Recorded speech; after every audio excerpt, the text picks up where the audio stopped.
এটা আপনার ইন্টারভিউ নেই, ফ্যামিলিতে কে কে আছে? দেশের সম্বন্ধে কিছু দিতে হবে। দেশের কি অবস্থা? দেশের অবস্থা তো খুবই খারাপ।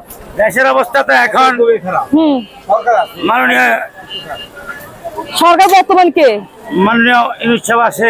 ইউনূস, ডক্টর ইউনূস। তো আমার শতভাগ বিশ্বাসী। এখন অনেকদিন ধরে আমরা ভোট দিতে পারি নাই, এখন নিরপেক্ষ শান্তিপূর্ণ ভাবে সব দলে নিরপেক্ষ। এখন ভালো আছেন নাকি আগে ভালো ছিলেন? কোনটা? একটা ভোট চাই আমরা।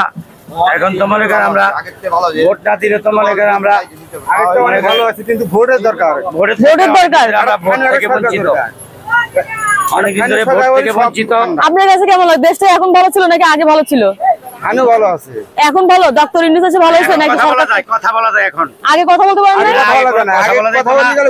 এখন স্বাধীন বাবা মানে ন্যায়টাকে ন্যায় বলা যায়, অন্যায়টাকে অন্যায় বলা যায়।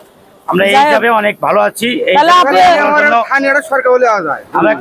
সরকার দরকার আসলে বাংলাদেশে, সবার একটা দরকার। আমরা পশ্চিমা পাকিস্তানের সাথে যুদ্ধ করছি একমাত্র কথার জন্য। ভালোকে ভালো বলবো, কালোকে কালো বলবো, অবশ্যই অবশ্যই সাদা বলবো। হ্যাঁ, এবং আমাদের মনে করেন ন্যায়টাও বলতে হবে, অন্যায়টাও বলতে হবে। অন্যায় বলতে হবে, ন্যায়কে না বলতে হবে। একটা দুষ্কৃতির লোক আসলো, তাকে আমি দুষ্কৃতিবাদ বলতে পারবো না? অবশ্যই অবশ্যই। স্বাধীনতা আমরা করছি। এখন পরবর্তী যে সরকার আসবে তাদের সাথে আমাদের জোরালো আবেদন, আমরা কৃষিক্ষেত্রে সবচেয়ে অবদান বেশি দিতে হবে, কলকারখানা বেশি অবদান নিতে হবে, এবং বেকার কীভাবে দূর করা যায়, এবং প্রবাসী ভাইরা যাতে এয়ারপোর্ট আসার সময় কোনো দেরি করে না, যাওয়ার সময় তাদের কাছে কোনো দেরি নেই, তাদের পাসপোর্ট এবং টিকিট তাদের বাসায় বসেই পাই।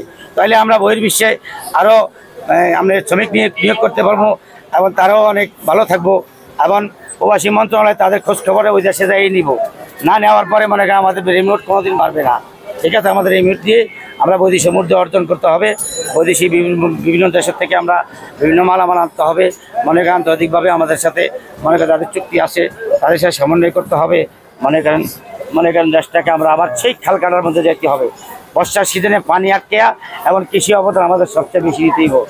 কারণ বর্ষার সম্বন্ধে আবার জিয়াউর রহমান সাহেব যে খাল কাটা বাদ বেঁধে যে পানি জমা করছে, আমরা ওই রাস্তায় চলে যেতে হবে।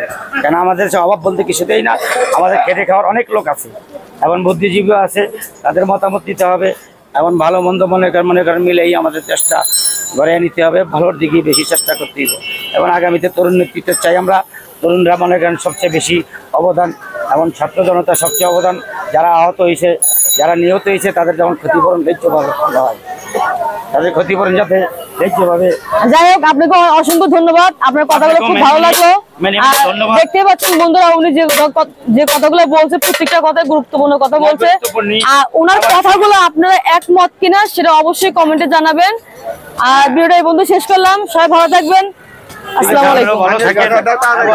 মিডিয়ার বন্ধুরা যাতে কথা বলতে পারে, মিডিয়ার বন্ধুরা কোনো স্বার্থপারি না করে যারা কথা বলতে পারে, স্বাধীনভাবে লিখতে পারে, ভালোকে ভালো বলবো, খারাপকে খারাপ বলবো, মিডিয়ার বন্ধুদেরকে আমরা তো এই প্রশ্নগুলোই তো বাস্তবে আমরা তুলে ধরি, এগুলোই তো। ঠিক আছে।